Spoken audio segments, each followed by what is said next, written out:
Parashá Ki-Sá.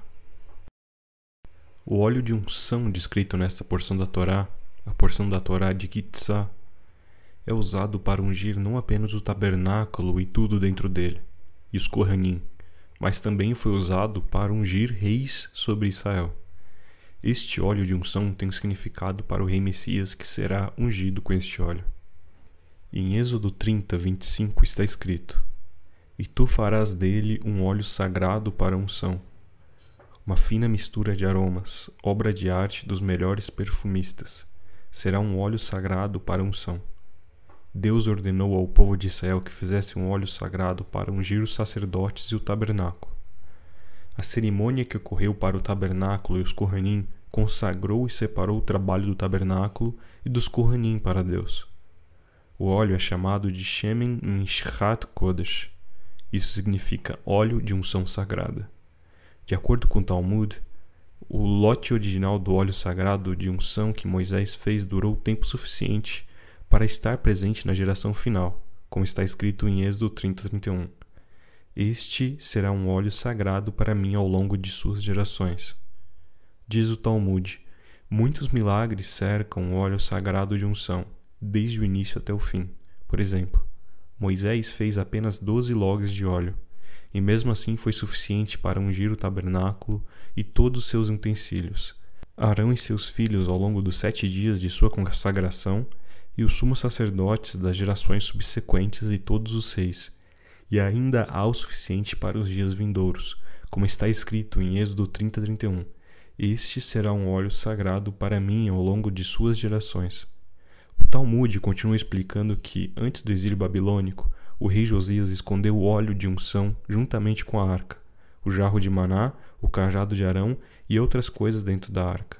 Quando o Messias vier, essas coisas ocultas serão reveladas, e o Messias será ungido com um óleo sagrado de unção feito por Moisés. O Salmo 45, versículo 7, fala sobre a unção do rei Messias e se refere ao óleo de unção como o óleo da alegria. Hebreus 1, versículo 8 e 9 o cita, referindo-se ao Filho de Deus, mas do Filho diz: "O teu trono, ó Deus, subsiste para todo sempre. Cetro de equidade é o cetro do teu reino.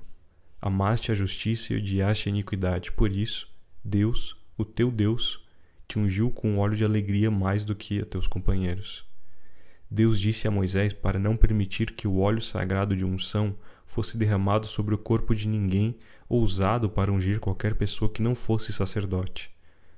Até os dias do rei Josias, que escondeu o óleo, todo sumo sacerdote recebia a unção antes de assumir seu cargo. Durante o período do segundo templo, ninguém foi ungido, pois o óleo foi perdido. Eles não fizeram um novo óleo para substituí-lo.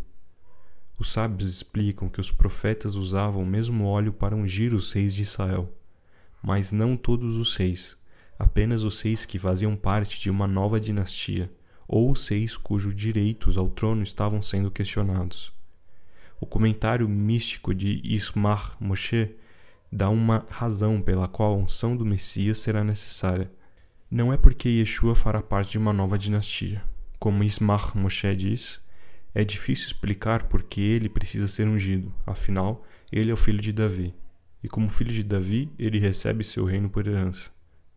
A Guemará afirma que não ungimos um rei que é filho de um rei. A unção do Messias será necessária porque o direito ao trono será questionado. Por que será questionado? O Midrash sobre os Salmos 2, versículo 7 explica isso. Salmos 2, versículo 7 diz: "Tu és meu filho, hoje te gerei."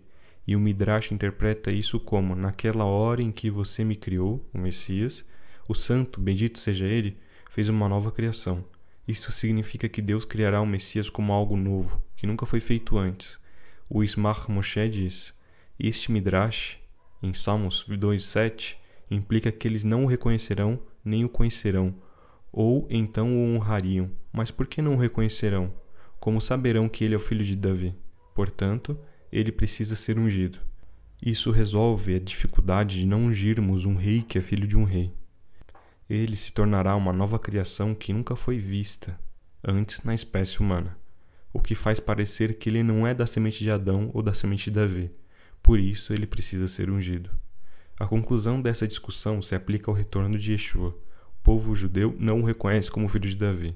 Então, quando ele voltar, ele terá que ser ungido como rei Messias. A coroação de um rei sobre Israel inclui uma fanfarra de toques de shofar. É por isso que a tradição judaica associa Rosh Hashanah, o festival das trombetas, com o reino de Deus. A liturgia da sinagoga para Rosh Hashanah incorpora várias ações e tradições relacionadas ao rito de coroação. O toque do shofar também está associado à vinda do Messias. Quando ele vier para assumir seu lugar no trono de Jerusalém, ele será anunciado por um toque de trombeta, como é dito em 1 Coríntios, 1 Tessalonicenses e Mateus. A última trombeta, a trombeta de Deus e uma grande trombeta. Os presentes na coroação expressam sua lealdade ao recém-coroado rei com um grito de aclamação. Em 1 Reis 1, versículo 25, os apoiadores de Adonias gritaram: Viva o rei Adonias! Em 1 Reis 1, versículo 40, após a coroação de Salomão, a multidão gritou: Viva o rei Salomão! E então houve tocar de flautas e regozijar com grande alegria, de modo que a terra tremia com o barulho deles. Paulo escreveu sobre a aclamação que o mundo inteiro dará na coroação do Messias. Em Filipenses 2, versículos 10 e 11, diz: Para que ao nome de Yeshua se dobre todo o joelho, dos que estão nos céus e na terra e debaixo da terra, e toda língua confesse que Yeshua, o Messias, é o Senhor, para a glória de Deus Pai. Em Kitsá, aprendemos sobre o óleo da unção. De acordo com as lendas, o mesmo lote de óleo de unção que Moisés criou há tanto tempo será usado para coroar o Messias. Naquele dia, homens e mulheres, crianças e idosos, todos na face da terra se curvarão e dirão: Viva o Rei Yeshua!